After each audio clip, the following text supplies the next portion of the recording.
The Free Syrian Army released a statement Monday night proclaiming a much-anticipated rebel offensive on Damascus. The Syrian rebels are unlikely to militarily overwhelm the regime's forces at this stage of the uprising, but their primary aim is psychological, to convince the regime's forces that the battle is entering its final stage and the time has come to defect or mount a coup against the al Assad regime.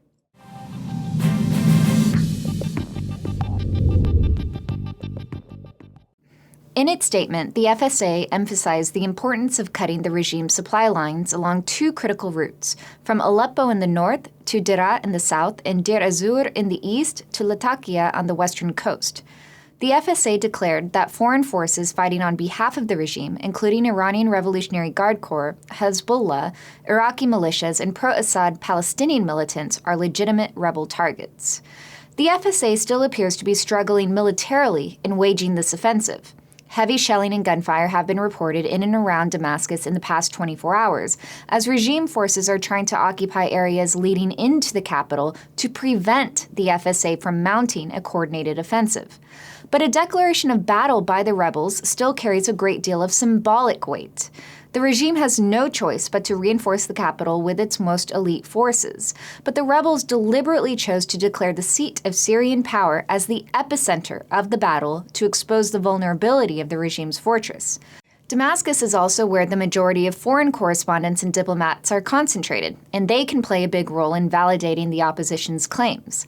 The FSA also hopes that rebel attacks in and around the capital will fix disproportionately large numbers of regime forces there and thus reduce the regime's presence in other stressed governorates where they're trying to mount offensives. Timing is everything in this stage of the Syrian uprising. The FSA wants to capitalize on the high-value defection of the Talas family to break apart the regime's inner circle.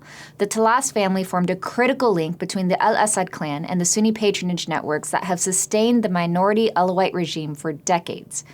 Those networks are now breaking down, as a growing number of Syrian elites who have been trying to straddle the battle lines are now being pressured to take a side to protect their livelihood. The Syrian ambassadors to Iraq and Belarus, both Sunni, defected in the past week. In a sign that other inner-circle Sunni members of the regime are taking the Talas cue to defect, Syrian Brigadier General Rostam Ghazaleh had his family flee to Jordan. Before he could join them, his plan was botched, and regime forces captured Ghazaleh and conducted raids on his village.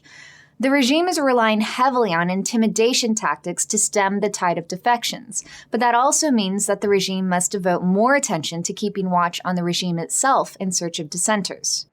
The proclaimed rebel offensive on Damascus may not amount to a decisive battle, but it will need to be examined closely for its ability to proliferate the number of defections within the regime, the military and intelligence apparatus, and the Sunni merchant class. As the regime's Sunni support network weakens, the most important thing to watch for will be the defection of significant Alawite members of the regime. If that Alawite core cracks, the real battle for Damascus will have begun.